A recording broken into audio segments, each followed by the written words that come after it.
ఈ ఉపవాసం. దీనివలన జరిగేది ఏంటంటే, దేవుడు మనకు సమీపంగా ఉంటాడు కనుక ఆయన అందరికీ చాలిన దేవుడు.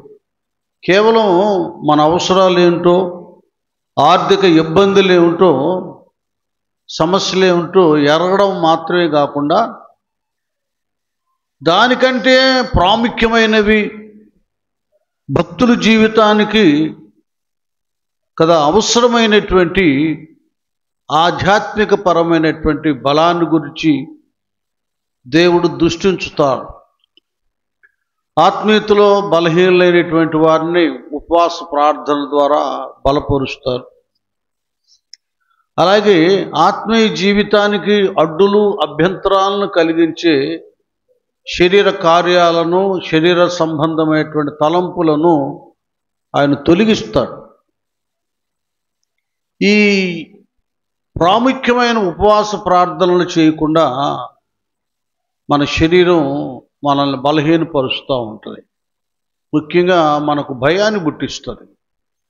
నీకు షుగర్ ఉంది కదా, నీకు బీపీ ఉంది కదా, నువ్వు ఆకలికి తట్టుకోలేవుగా, ఉపవాసం ఎక్కడ ఉంటావులే అని ఆపేటట్టుగా ఈ శరీరం చేస్తుంది.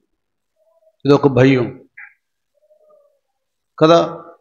ఉపవాసం అంటే సామాన్యమైన విషయమా, నీరసం వచ్చింది, అది వస్తుంది, ఇంకా రకరకాల తలంపులను కలిగిస్తూ ఉంటుంది. ఇదొక భయం. దీని ద్వారా అసలు మనం ఉండవలసింది దేవుని ఎడల భయం కలిగి ఉండాలి. దేవుని కొరకు మనం ఏమి సమర్పించుకున్నా, త్యాగం చేసినా జీవితానికి వ్యర్థం, శూన్యం, నష్టం ఏం వాటిల్లదు. మీకు అర్థమయ్యేటి చెప్తున్నాను. ఒక పెద్ద ప్రతిమను చేసి బేబిలోను సంస్థానం, మీరు దానికి నమస్కారం చేయండి, సాగిలపడండి అని ఆజ్ఞ జారీ చేశారు. రాజుగారి శాసనం అది. అది ఎవడైతే ఉల్లంఘిస్తాడో వాడు అగ్నిగుండంలో వేయబడతాడు. అలాంటి సమయంలో మరి యూదా యవనస్తులు దేవుని యొక్క ధర్మశాస్త్రానికి పూర్తిగా లోబడేటటువంటి భక్తులు, షడ్రక్, మెషక్, అబేద్నెగో, వాళ్ళు రాజా నువ్వు నిలబెట్టిన ప్రతిమకు నమస్కారం చేయడం లేదు, చేయరంట అని డైరెక్ట్గా రాజుగారి దగ్గరికి తీసుకెళ్తే, ఏం షడ్రక్, మెషక్, అబేద్నెగో, ఈ ప్రతిమకు మీరు నమస్కరించరంట ఏంటంటే, అవును రాజా, అవును, మీరు నిలబెట్టిన ఈ ప్రతిమకు మేము నమస్కారం చేయం. అగ్నిగుండంలో పడడానో పడతాం. ఒకవేళ మా దేవుడు మమ్మల్ని రక్షించటానికి సామర్థ్యం గలవాడు, ఒకవేళ ఆయన రక్షించకపోయినా మేము మాత్రం మా దేవుని ఆజ్ఞను ఉల్లంఘించం. మా దేవునికి తప్ప మేము ఎవరికి నమస్కారం చేయం, ఎవరికి సాగిలా పడము అన్నారు. చూడండి, ఈ ధైర్యం అనేది ఎలాగొచ్చింది వీళ్ళకి. ఎందుకు వీరు అగ్నిగుండంలో పడటానికైనా ఇష్టపడుతున్నారు? ఏంటి పరిస్థితి అంటే, వీళ్ళు దేవునికి దగ్గరగా ఉన్నారు. అది గుర్తుపెట్టుకోండి. ఎన్నో పర్యాయాలు షడ్రక్, మెషక్, అబేద్నెగో, దానియేలు అనబడేవారు అన్య దేశంలో వారి సంస్థానంలో పనులు చేస్తూ ఉండగా ఆ లోక మాలిన్యం ఏది వారికి అంటకుండా వారు ప్రార్థనలు, నిష్ఠా నియమాలతో ఉపవాస ప్రార్థనలో ఉన్నారు. దీని ద్వారా దేవునికి చేరువయ్యారు. తాత్కాలికమైన శరీర శ్రమ, ఈ నష్టం, కష్టం ఇవేం వాళ్ళు దృష్టించలా. నిత్య జీవాన్ని కలుగు చేసే మా దేవుడు మాతో ఉన్నాడు, ఆయన కొరకు, ఆయన ఆజ్ఞకు లోబడే విషయంలో మేము ఎంత త్యాగమైనా చేస్తామన్న తీర్మానం వచ్చింది. అది అందరం బలహీనమే, శరీరం కదా బలహీనమే, ఆత్మీయ జీవింప చేసేది అందరం, నాతో సహా మనం బలహీనమే. కానీ బలాన్ని, దైవత్వంలో ఒక ధైర్యాన్ని, ఒక త్యాగపూరితమైన విధానాన్ని మనం సంపాదించుకోవాలంటే సంఘాలలో ఉపవాస ప్రార్థన అనబడేటటువంటిది చాలా చాలా చాలా అవసరము. హల్లెలూయా. ఇప్పుడేంటంటే స్టైల్ భక్తి ఎక్కువ ఉంది. సంఘాల్లో సుఖభక్తి, స్టైల్ భక్తి, కదా, హాయి భక్తి, హ్యాపీ భక్తి. ఇవి ఏదో ఫంక్షన్లో, ఆటలో, పాటలో, ఇంకొకటి అయితే ముందుకు పరిగెడతారు. అదే ఉపవాసం అనేటటువంటి సరికి అందరికి ఇష్టంగా ఉండదు, అందరికి ఉండదు. నేను మాకు యూత్ని దేవుడు మాకు ఇచ్చిన వరం, విజయరత్నం గారు వాస్తవంగా యూత్ విషయంలో హెడ్ క్వార్టర్లో కూడా మా సేవలో మేము వెళ్ళిపోతున్నాం, మేము ఆలోచించాల వాళ్ళకు ప్రత్యేకంగా ఒక సమావేశం ఏర్పాటు చేయాలని. వారు వచ్చేసి, మరి పాస్టర్ గారు మనం యూత్ని ఎంకరేజ్ చేద్దాం, నిలబెట్టుకుందాం, వాళ్ళు మన సేవకు ఎంతో ఉపయోగపడతారు అన్నప్పుడు, ఓకేనయ్యా, దైవ సంబంధమైన కార్యాలు ఏం చేసినా నేను అభ్యంతరం, ఆటంకం తెలియచేయను, పెట్టేసాను. 2 సంవత్సరాలు దాటిపోయింది, 3వ సంవత్సరం చాలా అద్భుతంగా జరుగుతుంది. ఇంకా దసరా సెలవులు వస్తున్నాయి కదా, నేను ఒకరిని అడిగాను, ఏంటి నాయన మరి సెలవులు వస్తున్నాయిగా, నేను అనుకుంటున్నాను 1-2 రోజులు మీ ప్రొఫెసర్ గారు మరి ఆయన చెప్పినట్టుగా ఉపవాస ప్రార్థనలు పెట్టుకుందాం యూత్కి, తర్వాత ఒకరోజు టూర్ ఈ కొండలకో కదా, ఈ సముద్రం తీరానికో అలాగ వెళదాం, అక్కడ ట్రాక్స్ పంచుతాం, ఇవి జరిగిద్దాం అన్నప్పుడు, వస్తారంటే ఉపవాస ప్రార్థనకి ఏమో కానీ టూర్కి మాత్రం వస్తారు. చూడండి ఎలా ఉందో. అంటే వాళ్ళ సంగతిగా అది ఈడే చెబుతున్నాడు ముందు, వస్తారా మనోళ్ళు అంటే వాడు. అప్పుడు నాకు అర్థమైంది, వీడాశ, వీడి తలంపు వాళ్ళ కాదని. చూడండి ఎలాగుంటుందో. అసలు మన జీవితాలను ఉన్నతంగా తీర్చిదిద్దేటటువంటిది ఏమిటో దానికి ఇష్టపట్ల ఈ భక్తులు సుఖభక్తికి ఇష్టపడుతున్నారు, తాత్కాలికమైన ఆనందానికి ఆతృత పడుతున్నారు, కానీ శాశ్వతమైనటువంటి ఆనందాన్ని కలుగు చేసేటటువంటిది ఉపవాసం. దాని కొరకు ఆశపట్ల. ప్రభు అన్నారు శిష్య బృందాన్ని, మీరు ఆయన పునరుద్ధానుడు లేచిన తర్వాత 40 రోజులు భూమి మీదే ఉన్నారు, 11-12 పర్యాయాలు శిష్యులతో సంభాషణ జరిగించాడు. ఇక ఒలివ కొండ మీద నుంచి పరలోకానికి వెళ్ళబోతున్నాడు. వాళ్ళతో చెప్పాడు, మీరు అప్పుడే ఉద్రేకాలతో, ఆవేశాలతో మీరు వెళ్ళి సువార్త ప్రకటించొద్దు. తండ్రి నా ద్వారా వాగ్దానం చేసిన ఆత్మ ఉంది కదా, పరిశుద్ధాత్మ, పైనుండి మీరు శక్తి పొందుకునేంత వరకు యెరూషలేములోనే ఉండి మీరు కనిపెట్టి ప్రార్థన చేయమను. స్తోత్రం చేద్దు, హల్లెలూయా. ఇది కావాలి భక్తులకి. ఈ ఆత్మ అభిషేకం అనబడేది కూడా నువ్వేదో పాట పాడి ఆరాధన చేసి గంతులేసినంత మాత్రాన వచ్చే ఆత్మ కాదు అది. అదేంటంటే ఉద్రేకం. ఉద్రేకాత్మ వేరు, దేవుడు తన పైనుండి మనకు అభిషేకాన్ని అనుగ్రహించేటటువంటి విధానం వేరు. మీరు చూడండి, నేను విమర్శ కాదు, ఒక సంగీతం, ఒక శబ్దం కదా, ఒక రిథం, ఆ తాళం మోగుతున్నప్పుడు, ఆ సంగీతం వస్తున్నప్పుడు ఆటోమేటిక్గా తల ఊగిద్ది కదా, కాలు కదిలిద్ది, చేతులు కదులుతాయి. ఇది శరీరానికి ఉన్నటువంటి బంధం అన్నమాట. సంగీతానికి శరీరానికి ఉన్న బంధం కదా. అదే ఆత్మ కలిగినటువంటి వాళ్ళ విషయంలో వేరే ఉంటుంది. మళ్ళీ ఇప్పుడు సంగీతం భౌతిక పరంగా దాన్ని ప్లే చేసే వాళ్ళు ఉన్నారు. దావీదు ఏం చదివాడో ఏమిటో, పిల్లను గురవంటే ఫ్లూటు, సితారా, వీటిలో చాలా నైపుణ్యతగా వాయించేవాడు. ఆయన వాయిస్తూ ఉంటే అసలు సౌలు దగ్గర ఉన్నటువంటి సైనికులు, ఓ ఏంట్రా ఈ వాయించటం ఏంటి, ఈ ఆనందం ఏంటి, ఇది చాలా అద్భుతంగా ఉంది. దీని గురించి చాలా ఉందలేండి, ఒకరోజు ప్రత్యేకంగా చెప్తా. కాబట్టి మా నాయ్యగారికి ఏమో దెయ్యం పట్టింది, సౌలు గారికి. ఇతని కుర్రాడిని, పిల్లాడిని ఏమైనా తీసుకెళ్ళి వాయిద్యాలు వాయింపజేస్తే దెయ్యం ఏమైనా పోయిద్దా అంటే, నిజంగానే వాళ్ళు తీసుకెళ్ళారు. ఆయనకి దెయ్యం పట్టినప్పుడు ఈయన సితారా వాయించాడు, దెయ్యాలు బయటికి వెళ్ళిపోయి సౌలు గారిని నెమ్మది పొందుకున్నాడు. చప్పట్లు కొడదాం, దేవుని స్తోత్రం. అది ఈ అభిషేకమైన సంగీతంలో ఈ విధానం వేరు. అభిషిక్తులు వాయించినప్పుడు కదిలించబడతారు ప్రజలు. ఒకసారి మేము ఏమైందంటే, నేను చెప్పాను ఒకసారి, మళ్ళీ చెప్తున్నాను. నేను మరి చిన్న పాస్టర్ గారు, ఇప్పుడు మీ పాస్టర్ గారు 7th 8th చదువుతాం. ఇంకా మేమందరం కారంపూడి అక్కడ ఒక పాస్టర్ గారు పిలిస్తే అక్కడికి వెళ్తున్నాను, సేవకి వెళ్తామంటే అప్పుడు భలే చాలా ఆత్మీయంగా ఉండేది సంఘం. అంటే మనం ఒక 30 మంది ఉన్నారు అనుకోండి, దాదాపు అందరూ పరిశుద్ధాత్మ శక్తి పొందుకొని భాషలు, ప్రవచనాలు, దర్శనాలు చాలా అద్భుతంగా ఉండేది. అంటే అప్పుడు వాళ్ళు తెగ ఉపవాసాలు ఉండేవాళ్ళు. శనివారం వచ్చిందనుకోండి, 7 గంటలకు వచ్చి ఉపవాస ప్రార్థన ఉంటే తెల్లారగట్ట 4-5 దాకా ఉండేవాళ్ళు. అప్పుడు ఇంటికి వెళ్ళిపోయేవాళ్ళు. ఎవరో ఒకరు టీ ఏర్పాటు చేసేవాళ్ళు, తాగి వెళ్ళేవాళ్ళు. అది భలే ఆ పండగ వేర్లేండి, ఆత్మీయ పండగ బహు సందడిగా ఆనందంగా ఉండేది.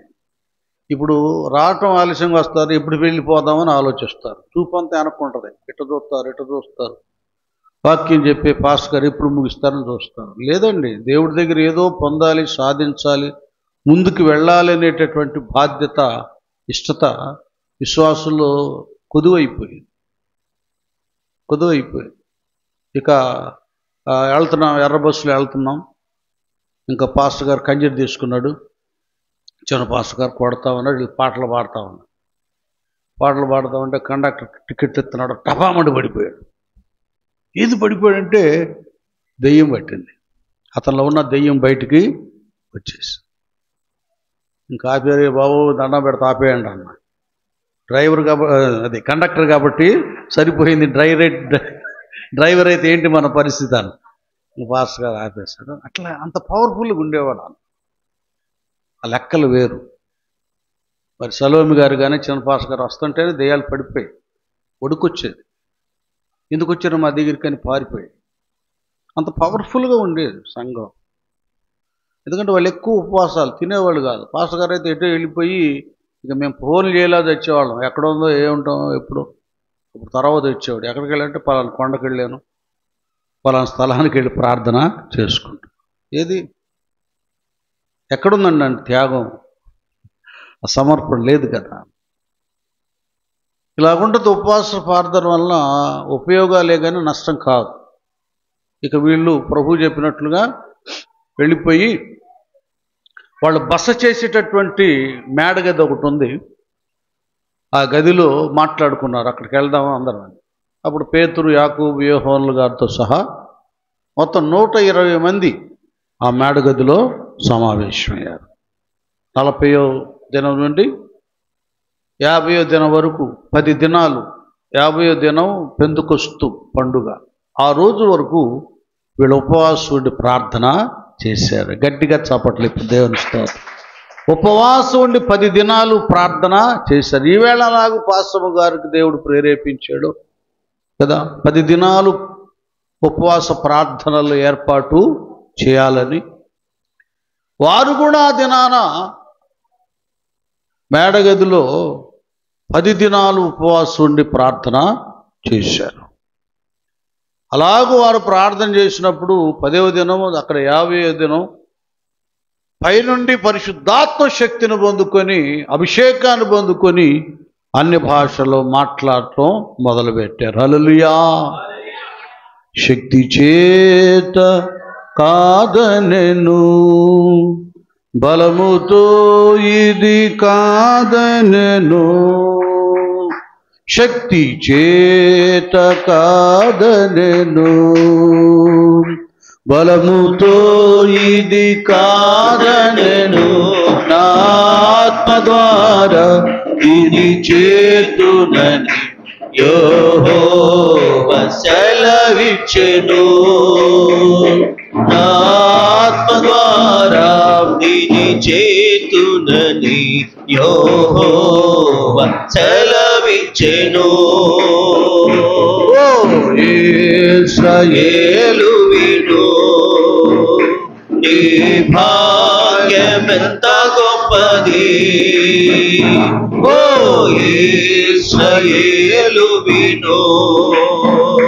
నీ భాగ్యమెంత గొప్పది. యెహోవా రక్షించిన నిన్ను పోలిన వారెవరు? యెహోవా రక్షించిన నిన్ను పోలిన వారెవరు?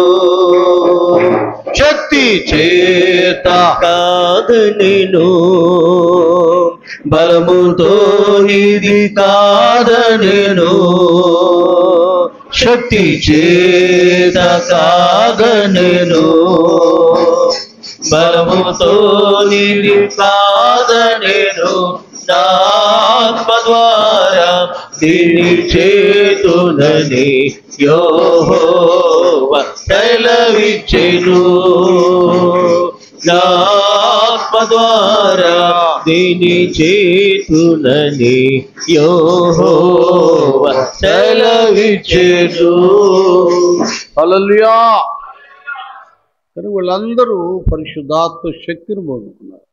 అది ఈ 10 దినాల ఉపవాస ప్రార్థన వ్యర్థం కాల. ఈ ఆరంభపు రోజునే దేవుడు నిన్ను నన్ను మనందరిని హెచ్చరిస్తున్నాడు. ఈ 10 దినాల్లో నువ్వు ఎన్ని దినాలు నా దగ్గర ఉంటావు, నాకు సమీపంగా ఉంటావు, నన్ను అడుగుతావు, ఏది సంపాదించుకుంటావు? అభిషేకాన్న, కృపావరాలన, ఆత్మశక్తిన, వాక్య జ్ఞానాన్న, ఎలాంటిది నువ్వు నా దగ్గర పొందుకుంటావు? సాక్షార్థమైనటువంటి జీవితాన్న అని దేవుడు ప్రశ్న వేస్తున్నాడు. ఎన్ని రోజులు ఉంటావో, ఏం సంపాదించుకుంటావు నీ ఇష్టం. సమయమును పోనివ్వక ఏం చేసుకోవాలి? అది ఈ 10 రోజుల్లో సమయాన్ని మీరు సద్వినియోగపరుచుకోండి. చెప్పాను ఒకటేం భయం, అమ్మో కాళ్ళు లాక్కుపోతాయేమో, పీక్కుపోతాయేమో. సరే ముసలోళ్ళు ఏదో షుగరు బీపీ ఉన్నవాళ్ళ సంగతి అడిపెట్టండి, మరి కుర్రోళ్ళ సంగతి ఏంటి చెప్పండి? ఒట్టిగా అన్నాడా? యవన కాలం ముందు కాడి మోయటం నన్నుకి మేలని ఒట్టిగా అనలేదు. ఇప్పుడు కొద్దిగా స్టామినా శక్తి ఉంటుంది కాబట్టి మన వ్యాపారాల్లో కదా, మన ఉద్యోగాల్లో చూపించే చురుకుదనం ఇప్పుడు దేవుడి దగ్గర చూపించాలి. ఇప్పుడు స్పెండ్ చేయాలి ఆ శక్తిని, బలాన్ని. ఇది ఒక అవకాశం మీకు. మీరు ఉన్నతమైన అభిషేకాన్ని పొందుకుంటానికి, దేవుని చేతిలో సాధనాలుగా వాడబడటానికి దేవుడిచ్చిన మంచి అవకాశం. దీన్ని మీరు ఆలోచించాలి. మరి వాళ్ళు 10 దినాలు ప్రార్థన చేయబట్టే కదా కేవలం అన్నం వడ్డించడానికి, ఇస్తరాకులు తీయటానికి ఉన్న 7 పరిచారకులు సైతం, వారిలో స్టెఫను, ఫిలిప్పు ఎంత గొప్ప పరిచర్య చేశాడండి. స్టెఫన్ అయితే గొప్ప సూచక్రియలు, అద్భుత కార్యాలు చేశాడు. ఫిలిప్ అయితే సమరయ అనే పట్టణానికి వెళ్ళి పట్టణాన్ని కదిలిచ్చాడు. చాలామంది రోగుల్ని, దెయ్యాల చేత పీడించబడుతున్న వాళ్ళని బాగు చేసి ఆ గ్రామంలో అనేక స్త్రీలకు, పురుషులకు బాప్తీసాలు ఇచ్చి వాళ్ళు రక్షణ పొందుకున్నట్లు చేశాడు. ఆ తర్వాత వాళ్ళు కూడా ఆత్మను పొందుకోవాలని పేతురు, యోహాను గారులను తీసుకొచ్చినప్పుడు వాళ్ళ తల మీద చేతులు ఇచ్చినప్పుడు వాళ్ళు ఆత్మను పొందుకున్నారు. హల్లెలూయా. చూడండి ఎలాగో, ఎంత ఈ పవరు ఎలాగో వ్యాపించిందో చూడండి. కేవలం భోజనాలకి ఏం కావాలండి, రైస్ ఎంత కావాలి, కూరగాయలు ఎన్ని తేవాలి అని తెచ్చి భోజనాలు తయారు చేయించి వడ్డించేవాళ్ళు, ఇస్తరాకులు తీసేవాళ్ళు కూడా ఉపవాసం ఉండి ప్రార్థించిన దాన్ని బట్టి ఆత్మశక్తిని పొందుకొని అపోస్తులతో సమానంగా అద్భుతాలు చేశారు. అది ఆత్మీయత అంటే. ఇప్పుడేంటి పరిస్థితి? సేవకులేమో ఆ ఫంక్షన్లకి, డెకరేషన్లకి, లోక సంబంధమైన వాటికి ఇచ్చే ప్రాధాన్యత ఉపవాసాలకి ఇవ్వటంలా. ఎవరో తెలిసిన వాళ్ళు చెప్తే బాధ్యత గల వాళ్ళ, లేదులేండి పాస్టర్ గారు, మా వాళ్ళు ఉపవాసాలు ఉండలేరు, ముందు ఈయన ఉండలేడు. విషయం ఏంటంటే వాళ్ళు కాదు, ఈయన ఉండలేడు. వాళ్ళు ఏదైనా బాగా పొలావులో పులిహారాలు తెస్తే తింటాడు. తిండిపోతూ సంఘంగా చేస్తే ఎట్లండి? తిండిపోటు సంఘంగా చేయాలా? ఉపవాసాలుండి దేవునికి దగ్గరగా ఉండి ఆత్మీయ సంఘంగా మలచాలి సంఘాన్ని. లేకపోతే ప్రతి చిన్నది దేవుడి దగ్గర సేవకులు కానీ సేవకురాలు కానీ లెక్క అప్పగించాలి. నేను నీకు ఇచ్చిన మంద నువ్వేం చేశావు? సరే కాసావా, మేపావా, వాళ్ళకి క్రమశిక్షణ నేర్పించావని రేపు దేవుడు అడుగుతాడు. కాబట్టి భయపడొద్దు. ఏం కావం మనం. చూడండి, ఒకసారి ఆదివారం రోజే మనకు జ్వరాలు వస్తాయి. కొంతమంది ఉన్నారు అలాంటి బిడ్డలు. వెళ్ళలేని పరిస్థితి అయింది. చిన్నగా వెళదాంలే, చూడు మనసు, చిన్నగా వెళ్ళి కూర్చుందాంలే, దేవుడే చూసుకుంటాడని వచ్చిన కుమారులు కుమార్తెలు ఉంటారు. వాళ్ళు అలా కూర్చున్నారు లేదో ఆ నీరసం, ఆ బలహీనత పోయింది. హల్లెలూయా. ఇది వాస్తవం. ఇది నేను చెప్తున్నాను. నాకు జ్వరం వచ్చింది, నీరసంగా ఉంది, ఆ నొప్పి ఈ నొప్పి తలనొప్పి అని ప్రభువు దినం రోజున ఇంట్లో కూర్చొని నిద్రపోయే కంటే అదేదో వెనక కుర్చీలో కూర్చొని లేక ఆ చాపకి అక్కడ కూర్చొని గోడకు అనుకొని అక్కడే నిద్రపోతాలని వచ్చేయి. నీకెందుకు?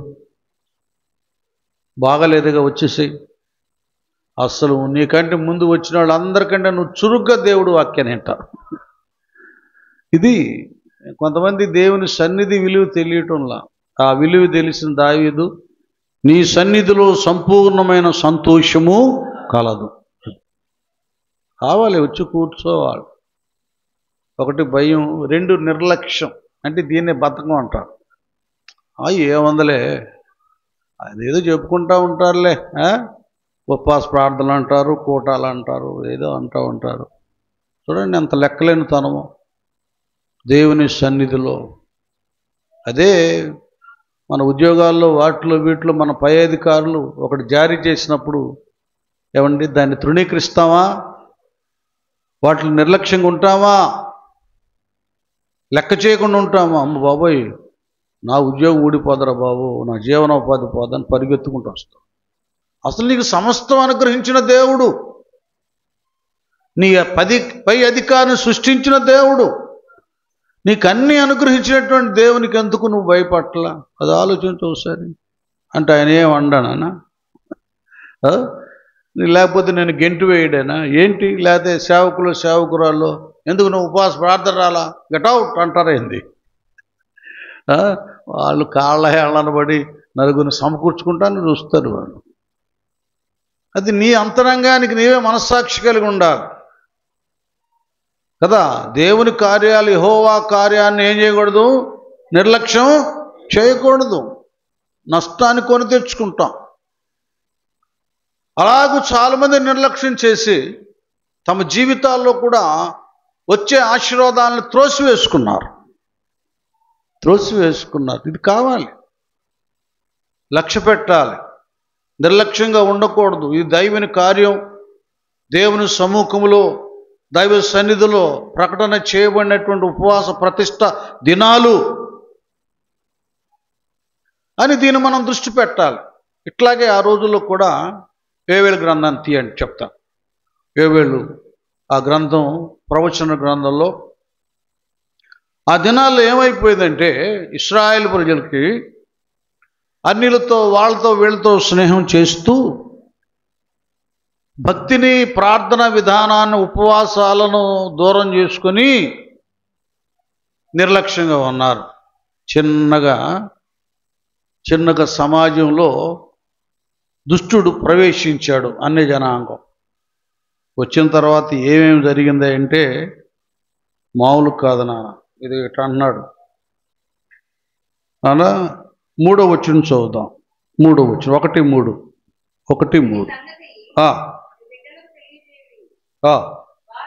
వారు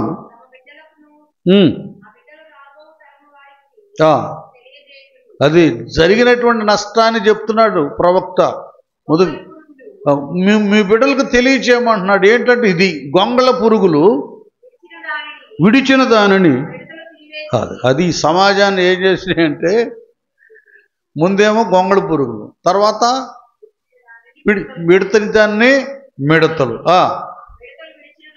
మిడతలు విడిచిన దానిని పసర పురుగులు తినివేసి ఉన్నవి. పసర పురుగులు విడిచిన దాన్ని చీడ పురుగులు తినివేసి ఉన్నవి. చూసారా, ఇట్లాగా ఆ ఇశ్రాయేలు సమాజ వృక్షాన్ని ఈ యొక్క చీడ పీడ పురుగులన్నీ తినేసేసి. అలాగే ఒక విశ్వాసి వ్యక్తిత్వంలో రకరకాల లోకాశలు ఒకటి దాని తర్వాత ఒకటి, డబ్బాశ, ఆ ఆశ, ఈ ఆశ, శరీరాశ, నేత్రాశ, జీవపు డమ్ము ఒక్కొక్కటి తినేసి పడాయి. మనం ఎలాగున్నామంటే భౌతికంగా ఆకారం బాగానే ఉంది, వైట్ డ్రెస్సులు బాగానే ఉన్నాయి, ముఖాలు కళకళలాడుతూనే ఉన్నాయి, కానీ అంతరంగం ఉందే, అంతరంగ పురుషుడు క్షీణించి పోయాడు. ఈ ఆశలను తినేసినీగా నీ భక్తి బ్రతుకుని ఆత్మీయ రూపం లేదు. పేరుకు మాత్రము జీవిస్తున్నావన్న మాటే కానీ నీవు మృతుడవే, ఆధ్యాత్మిక పరంగా చచ్చిన స్థితిలో ఉన్నారు. అది కారణం ఏంటంటే భక్తిలో మన నిర్లక్ష్యం. అరే, డబ్బాలు కొట్టుకునే పరిసయుడే వారానికి 2 సార్లు ఉపవాసం ఉండేవాడు. మరి మనము విశ్వాసులు భక్తులు అని చెప్పుకుంటున్నాం. మనం ఏంటి, మన భక్తి ఏంటి? మనం ఉపవాసాలే ఉన్నామా? వారానికి ఒకసారి ఉంటున్నామా? లేక 2 సార్లు ఉంటున్నామా? ఆ సమయాల్లో మరి నెల చివరి ఉపవాస దినాలు ఉంటాయి, ఒక 3 దినాలు అలాగ ఏర్పాటు చేసుకుంటారు కొందరు. అవి ఉన్నాయా మనకి? ఒకసారి ఒక గృహాన్ని నేను దర్శించినప్పుడు ఆ కుమార్తె చెబుతుంది, ఆత్మీయ బిడ్డ,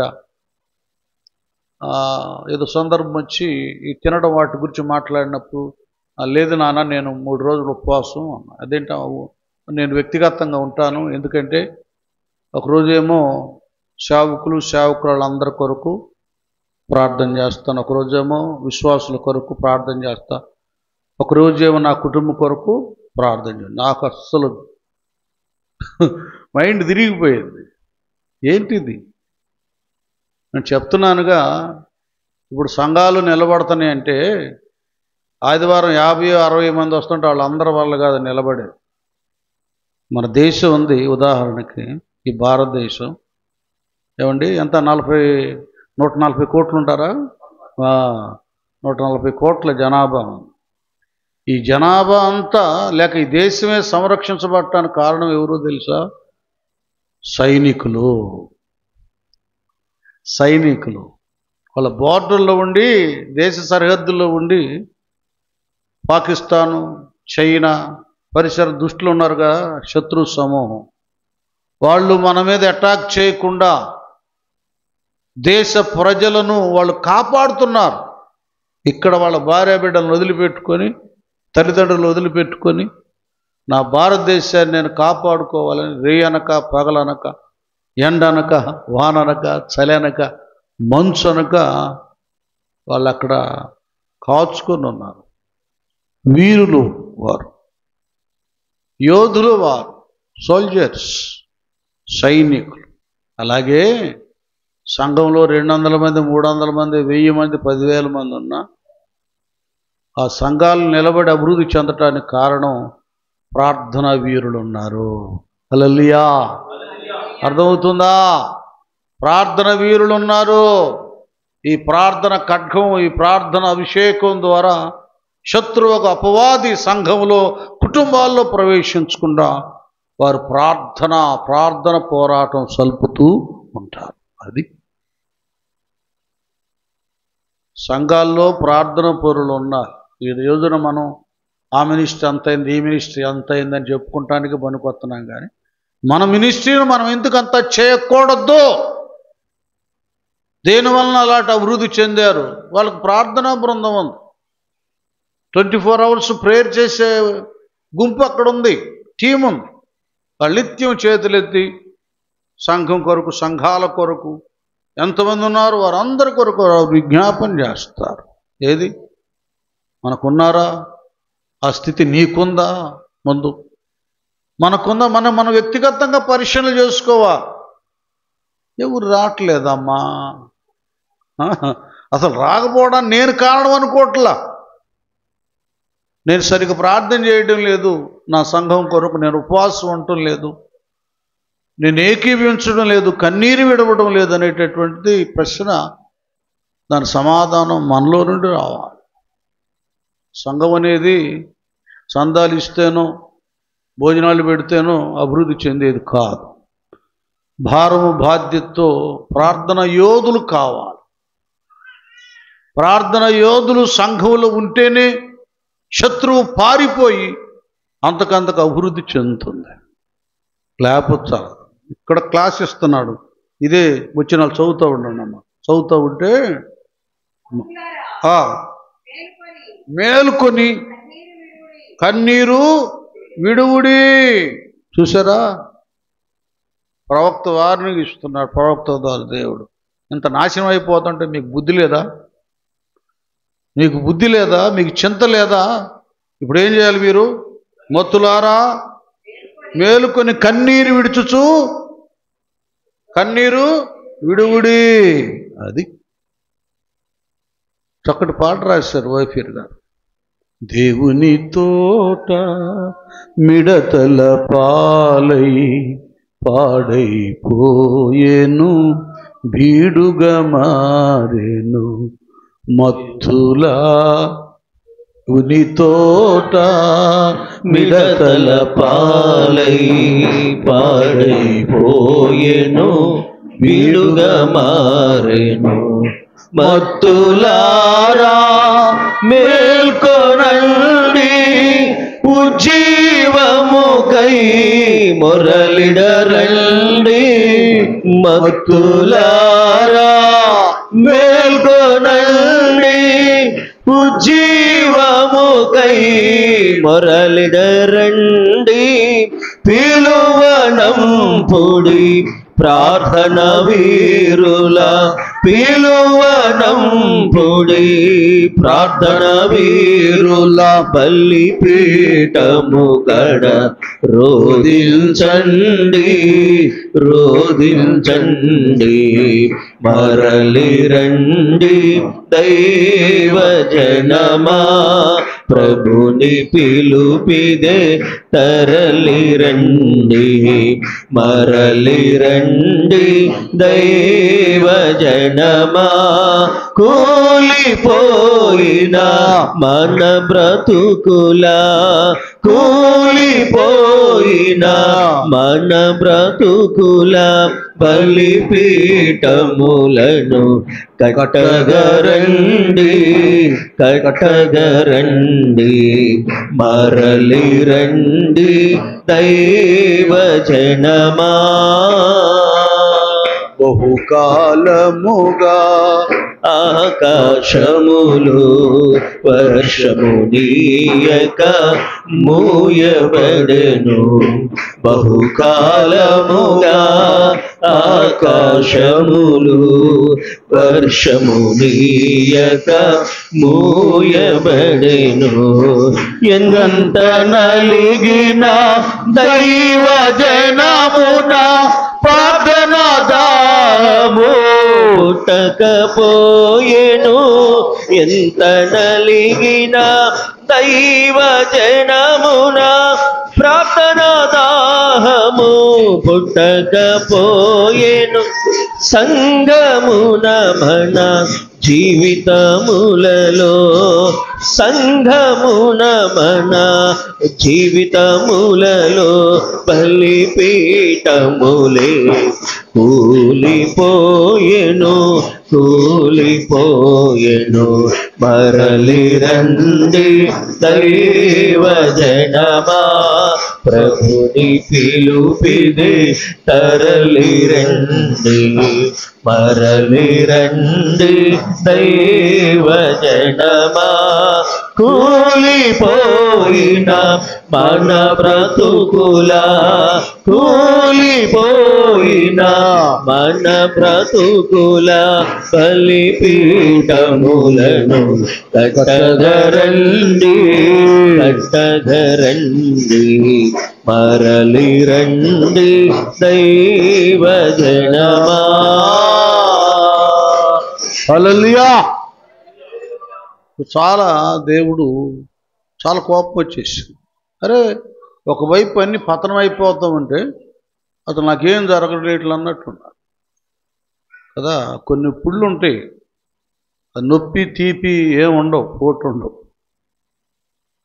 గ్రాడ్యువల్ క్రమక్రమేణా మొత్తం శరీరాన్ని అంతా నాశనం చేస్తాయి. అలాంటి రోగం పూనుకుందన్నమాట. కనుక కొంతమంది విశ్వాసులకి చలనం ఉండదు, తమ వ్యక్తిత్వంలో ఆత్మీయతను కోల్పోయిన చలనం ఉండదు, సంఘం అంతా బలహీనమైపోతున్నా కూడా చలనం ఉండదు.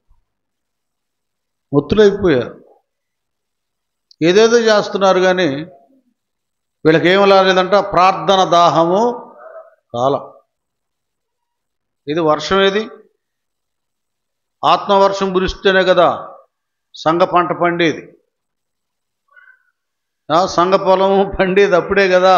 ఏది ఆత్మగల్లవారేరి, కన్నీరు విడిచేవారు లేరి. నువ్వు కన్నీరు విడిస్తే మూలనుండకుండా కూడా దేవుడు లాక్కొని వస్తాడు. అది సంఘాభివృద్ధి అనేదికి రెండు కావాలి నాన్న. ఒకటి సువార్త ప్రకటన చేయాలి, గృహాలు దర్శించాలి, ఆ ప్రదేశాలను సంచరించాలి, క్రీస్తు శిలువ ప్రేమ త్యాగ సువార్తను ప్రకటించాలి. రెండవది మందిరంలో మోకరించి కన్నీరు విడిచి ఉపవాసం ఉండి ప్రార్థన చేయాలి. మనకు ముందున్న ఇప్పుడు అబ్బా ఆ మినిస్ట్రీ ఎంత గొప్పది ఎంత గొప్పది అని చెప్పుకున్నాం కదా, ఆ గొప్పంతా వాళ్ళు డబ్బులతో సంపాదించుకున్నారు కాదు, కన్నీటితో కన్నీటితో విత్తువాడు సంతోషంగా పనులు కోస్తాడు. ఈ కన్నీటి ఉపవాస ప్రార్థనలు అయిన సంఘాలు శూన్యం, ఫలించవు, అభివృద్ధి చెందవు. దాని కొరకు యోధులు కావాలి, ప్రార్థన యోధులు వీరులు కావాలి. వింటేనే శత్రువులను పారద్రోలుతారు. కన్నీటితో ప్రార్థన వలన సంఘాన్ని ఫలభరితంగా నిలబెట్టుకుంటారు. అది కావాలి, భక్తి సంఘం అనబడేటటువంటిది అది. ఇప్పుడు చాలామంది ఎందుకు చిన్న చిన్న సంఘాల నుంచి పెద్దవాటికి వెళుతున్నారంటే వాళ్ళు సంఘాన్ని కాపాడే తత్వం వాళ్ళ దగ్గర లేదు, అభివృద్ధి పరిచే స్థితి వాళ్ళ దగ్గర లేదు. వాళ్ళు ఒక రకమైన స్వార్థపరుడు. తాము ఏదో వెళ్ళి ఒక పేరుగాంచబడిన సంఘానికి వెళ్ళామని చెప్పుకుంటానికి వెళ్తారు. చాలామంది చూస్తున్నాను. ఒక ఆయన ఎక్కడో బాప్తిసం మంది ఎక్కడికి వెళ్తున్నామంటే అక్కడికి వెళ్తున్నాను చెప్తున్నాడు. చూడండి, అది అంత అసలు సరైనటువంటిదా నమ్మకమైనటువంటిదా? అలాగైపోతూ ఉన్నాయి సంఘాలు. ఎందుకు మన స్థానిక సంఘాలు వర్ధిల్లలేదంటే నా పని దేవుడు నాకు అప్పగించిన ఇల్లు, నా ఇల్లు, నేను పుట్టిన ఇల్లు, ఇది నా సంఘం, నేను కాపాడుకోవాలి, దాన్ని అభివృద్ధి చేయాలి. అది రావటంలా పొరిగింటి పుల్లకొర రుచి అని వాడెవడనో దారిని పోయేవాడిని పొగుడుతున్నారు. ఇంట్లో ఏం చేయాలి? మన కని పెంచిన మన తల్లిదండ్రుల్ని మనం పొగడాలి, వాళ్ళకి గొప్ప ఇవ్వాలి. వాళ్ళు చిన్న అటెండరే అనుకో, చిన్న క్లర్కే అనుకో, అంతేగాని వాడెవడో కలెక్టర్ ఉంటే కలెక్టర్ మా డాడీ అంట, సిగ్గులేదురా, ఆడింటి పేరు ఏంది నీ ఇంటి పేరు అని అంట. సంఘాలు చాలా నీచంగా తయారయ్యాయి. భక్తులకి బడాయి అబ్బింది కానీ సరైన భక్తి లేదు. మాకప్పుడు మేము రక్షణ పొందుకున్నప్పుడు అలాగ ఉండేది కాదు. ఎంతెంతో ఎన్నో కిలోమీటర్ దూరం వెళ్ళేవాళ్ళం మేము. ఆనందపేట నుంచి బంగారాలపేట వెళ్ళేవాళ్ళం వాక్యం వినడానికి, అక్కడ మా సేవకుల దగ్గర. అలా పరిస్థితులన్నీ అప్పటికి ఇప్పటికి వేరు. అప్పుడు అన్ని సంఘాలు ఆత్మతో కళకళలాడుతూ ఉజ్జీవకరంగా ఉండేవి.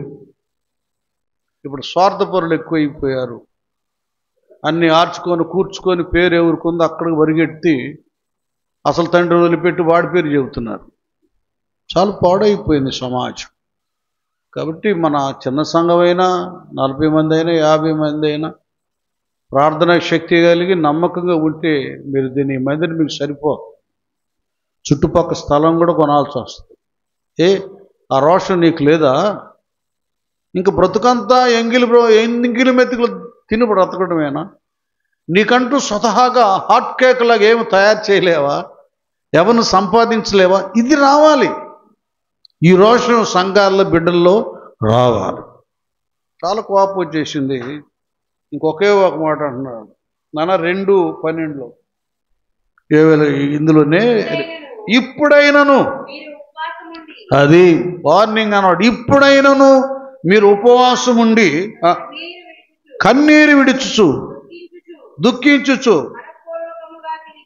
మనఃపూర్వకంగా తిరిగి అది దేవుడు చెప్పేస్తున్నాడు ప్రవక్త.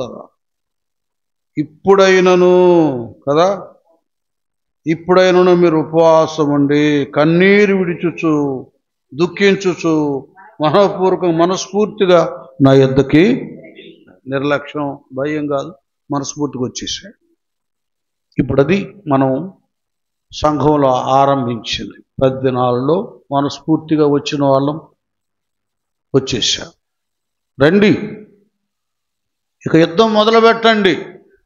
ఈ రోజు నుండి అమ్మ ద్వారా ఏ పగటి సమయం ఎంతో, రాత్రి సమయం ఎంతో, లేకపోతే సాయంత్రాలు ఎలాగో ఆ నియమాల్ని మీరు పాటిస్తూ మీరు వస్తూ, ఇంకా రాకుండా నిర్లక్ష్యం చేసిన వారు నిర్లక్ష్యం చేయకూడదు. ఇది దేవుని పిలుపు, అందరు రావాలి, దేవుడే పిలుస్తున్నాడు. ఇకనైనాను మీరు ఉపవాసం ఉండి ప్రార్థన చేయమన్నాడు. కనుకనే అమ్మ ప్రకటించారు, రండి. ఇంకా ఎవరైనా కొత్త వాళ్ళు రండక్క రండన్న, ఉపవాస ప్రార్థనలో దేవుడు కార్యాలు చేస్తాడు. అందరం మేము మీకోసం ప్రార్థన చేస్తాం. మరి ఇంకోటి గట్టిగా ఏం చేయాలంటే, కొంతమంది వెయిటింగ్ లిస్టులో ఉన్నారు. ఇది చాలా డేంజరు, వెయిటింగ్ లిస్టు. మేము కూడా ఊటీ వెళ్ళినప్పుడు మా రిజర్వేషన్లో వెయిటింగ్ లిస్టులో ఉంది. తీరా చూస్తే క్యాన్సిల్ అయిపోయింది. కాబట్టి నేను చెబుతున్నాను, అందుకంటాడు ఇదే మిక్కిలి అనుకూల సమయం, ఇదే రక్షణ. కాబట్టి మీరు వెయిటింగ్ లిస్టులో ఉండగాకండి. ఎవరిని వచ్చిన వాళ్ళు ఉంటే రేపు ఉపవాస ప్రార్థనలు అయిపోగానే బాప్తిసాలు తీసేసుకోండి. దేనైనా మనం నిర్లక్ష్యం చేయొచ్చు, కానీ రక్షణ కార్యాన్ని నిర్లక్ష్యం చేయకూడదు. రేపు మంద కాదుగా, దేవుడు ఇప్పుడే నువ్వు సరి చేయబడి రక్షణ పొందుకొని నమ్మి బాప్తిసం పొందినవాడు రక్షించబడి నమ్మనవానికి శిక్ష. అది శిక్ష అంటే నరకం. నరకం తప్పించుకోవాలి మీరు. మీకు అర్థం కావడంలా, అమ్మమ్మో ఇక రేపైతే బియ్యం ఇయ్యరంట, రేషన్ ఇప్పుడే ఇస్తారంట, పంచదార ఇప్పుడే ఇస్తారంట, పరిగెత్తుతున్నాం. మళ్ళీ ఎక్కడ ఇవ్వడం అని. చూడండి ఎలా ఉందో. ఇట్లా కాదు, నువ్వు ఆత్మీయంగా ఆలోచించు.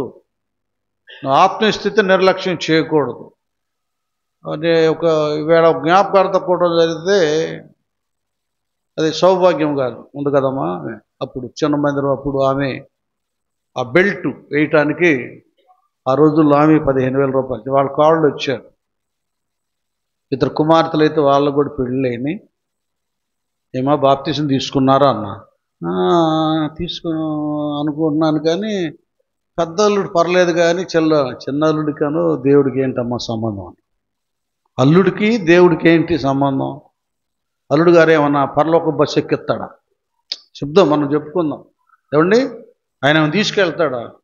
తప్పమ్మది, ఈ దైవ కార్యం. నువ్వు వాళ్ళకి చెప్పవలసిన అవసరం కూడా లేదు. ఒక మాట చెప్పాలంటే, నువ్వు నిజంగా ఒక తీర్మానానికి, ఒక పశ్చాత్తాపానికి వచ్చి పరలోకం నాకు కావాలి, నేను నరకాన్ని తప్పించుకోవాలనుకుంటే ఇంట్లో వాళ్ళకి చెప్పాల్సిన అవసరం లేదు. చూడండి వీళ్ళు ఎంత అతి తెలివి చూపిస్తారు. చీట్లు కడతాం భర్తకు చెప్పరు కదా. రూపాయి దాచిపెట్టుకొని వడ్డీలకి ఇచ్చేది భర్తకి చెప్పరు. చాటుమాటుగా వాళ్ళ అమ్మోళ్ళకి బంధువులకి ఇచ్చింది ఎవరికి చెప్పరు కదా. అవేవి కూడా చెప్పని వ్యక్తి బాప్తిజాన్ని గురించి ఎందుకు చెప్పాలి? అసలు బాప్తిజం రక్షణ అనేది దేవునికి నీకు సంబంధించింది, అది మనుషుకు సంబంధించింది కాదు. అది డబ్బులు, ఆస్తులు, ఏదో వస్తువులు, వాహనాలు ఉంటే ఒకళ్ళొకళ్ళు మాట్లాడుకోవాలి. రక్షణ అనేది అది దైవ నిర్ణయం, దైవ సంకల్పం. అది పరలోకానికి మార్గాన్ని కలుగు చేసేది. జీవగ్రంథంలో మన పేరు వ్రాయించేది రక్షణ. ఎవరినుంటే 10 దినాల్లో చక్కగా తీర్మానం చేసేసుకోండి. మధ్యలో రోజు, చివరి రోజు ఏదో ఒక రోజు వెళ్ళి అందరం హాయిగా అక్కడికి వెళ్ళి కాలువ దగ్గరికి, చెరువు దగ్గరికి వెళ్ళి పాటలు పాడుకుంటా బాప్తిసం ఇచ్చేస్తాం నానా. కాబట్టి ఇది కూడా చాలా ప్రాముఖ్యమైంది. బాప్తిసాలు పొందండి, సంఘాన్ని అభివృద్ధి పరుచుకోండి, నిష్ఠా నియమాలతో ఉండండి. ఒక గడి కూడా మీరు అర్థం చేసుకోవద్దు. నేను ముగిస్తున్నాను. ఎక్కువ ప్రార్థనలో ఉండాలి కనుక మరి దేవుడే చెప్తున్నాడు, ఇప్పుడైనా మీరు ఉపవాసం ఉండమని. ఉన్నారు. ఈ 10 దినాలు ఒక్కొక్క దినం చాలా అమూల్యమైన దినముగా భావించి అలాగే ప్రార్థనలో ముందుకు కొనసాగండి. తల్ల వంచండి, ప్రార్థన చేసుకుందాం.